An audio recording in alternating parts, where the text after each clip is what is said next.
Salut les makers, c'est Bran, j'espère que vous allez bien. Alors aujourd'hui on ne va pas tourner dans mon atelier, hein. Il fait beaucoup trop chaud pour ça, c'est simple. Il fait tellement chaud qu'au bout de 5 minutes, je commence déjà à transpirer, donc ça vaut vraiment pas la peine, hein. Du coup aujourd'hui on va bosser sur le PC. Et ça tombe bien parce que la semaine dernière je vous avais dit qu'aujourd'hui on allait travailler sur les extensions avant et arrière, hein, c'est-à-dire les panneaux qui vont accueillir les différents ports USB, VGA, etc. Et du coup on va travailler sur Fusion 360. Ça tombe bien, non?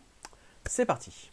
Bien, donc, comme vous le savez, j'ai déjà réalisé des prototypes de ces pièces, hein, avant et arrière, pour tester si ça rentrait bien sur mon boîtier, si tout allait bien, si ça correspondait bien aux extensions que j'avais. Et bon, bah, du coup, je pars pas de rien.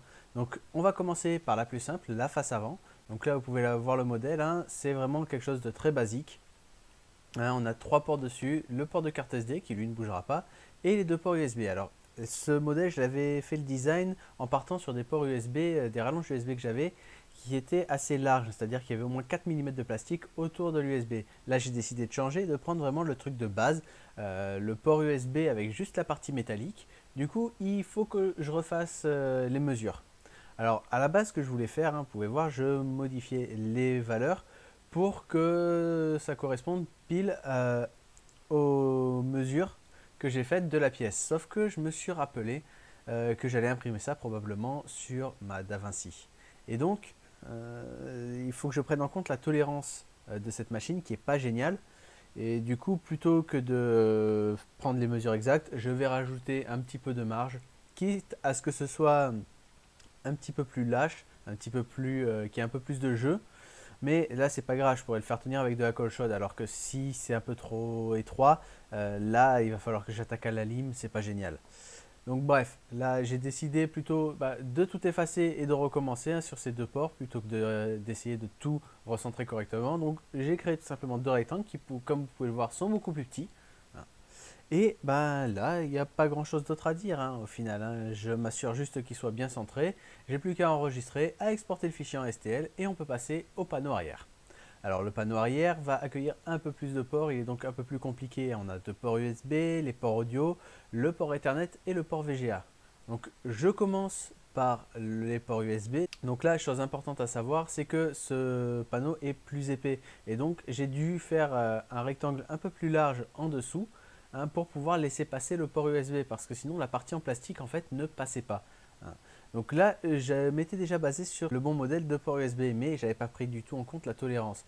Donc je vais modifier les valeurs tout simplement pour pouvoir prendre en compte la tolérance de la machine et que ça colle avec le panneau avant, hein. Et donc là, le but est tout simplement de modifier les valeurs et de tout recentrer, hein.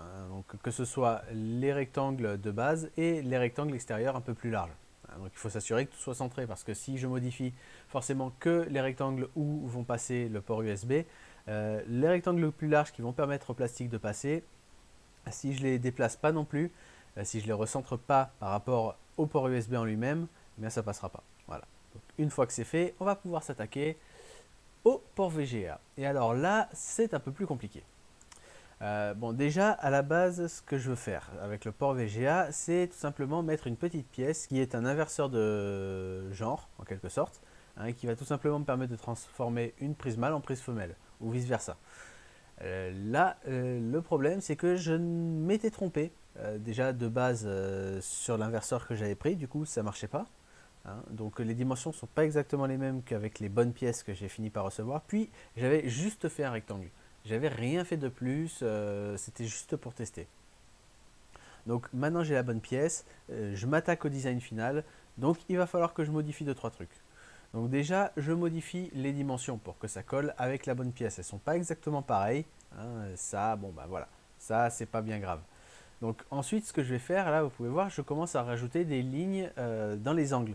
Ce que je vais faire, c'est créer simplement des angles sur lesquels va venir reposer la pièce. Alors pourquoi je fais ça? Tout simplement parce que contrairement au port USB, le port VGA c'est quelque chose qui va subir beaucoup de contraintes, hein. Brancher et débrancher un port VGA, ça demande plus de force et donc plus de pression appliquée dessus qu'un port USB.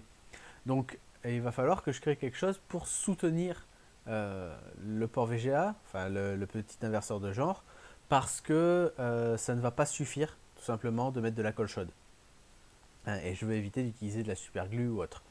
Donc là, je crée ces petites pièces qui vont être extrudées, hein, qui sont à chaque coin, et qui vont créer un support. Donc je les mets à l'intérieur du boîtier, vers l'intérieur du boîtier, tout simplement parce que quand j'y ai réfléchi, je me suis dit, une fois que j'aurai branché le câble à l'intérieur du boîtier sur le changeur de genre, et bien en fait, comme il va y avoir ces pièces au milieu, ça va en quelque sorte emprisonner le câble.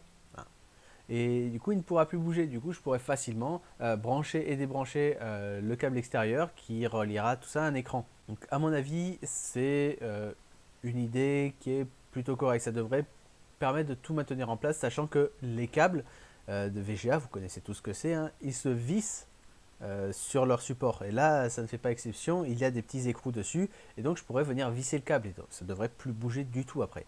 Donc je m'assure juste de ne pas le faire trop fin ou trop épais hein, pour que ça dépasse pas trop ou que le câble ne soit pas trop enfoncé. Et ça devrait aller parfaitement. Et une fois que c'est fait, je vais tout simplement tout déplacer un petit peu sur le côté pour laisser la place au port d'alimentation. Alors à la base, ce que je voulais faire avec l'alimentation, c'est mettre carrément le bloc d'alimentation du PC. Hein, comme c'est un PC portable, on a un petit bloc d'alimentation. Je voulais le mettre dans le boîtier comme il était tout petit, pour faire comme tous les boîtiers PC, hein, c'est-à-dire avoir l'alimentation intérieure. Et ce que je voulais faire après, c'est relier tout simplement ce bloc d'alimentation à cette alimentation au secteur avec un simple câble électrique que j'aurais branché et donc j'aurais fait la place sur cette pièce-là pour le câble électrique. Problème en fait auquel j'ai pas trop pensé, c'est que si jamais il y a un problème, une surtension ou quoi que ce soit, un court-circuit, je préfère que ça se passe avec du 19 volts, hein, je crois que c'est ça la tension d'alimentation du PC, plutôt qu'avec du 230. Parce que on est quand même sur du PLA et du bois. Hein. S'il y a une surchauffe, je préfère que ça se passe au niveau du bloc d'alimentation, à l'extérieur du boîtier, plutôt que sur une partie en PLA qui fond très rapidement, avec du bois, avec tous les câbles à l'intérieur. Franchement, c'était pas une très bonne idée niveau safe, on va dire. C'était pas très safe de faire ce genre de choses. Du coup, tout ce que je vais faire là, c'est plutôt déporter la prise d'alimentation qui est sur la carte mère avec un connecteur que je viendrai mettre sur cette pièce. Du coup, s'il y a une surchauffe, c'est du 19 volts, ça ne posera pas le même problème. Et ensuite, je vais tout simplement utiliser le cordon d'alimentation de base pour brancher et alimenter le PC et pouvoir l'allumer, tout simplement.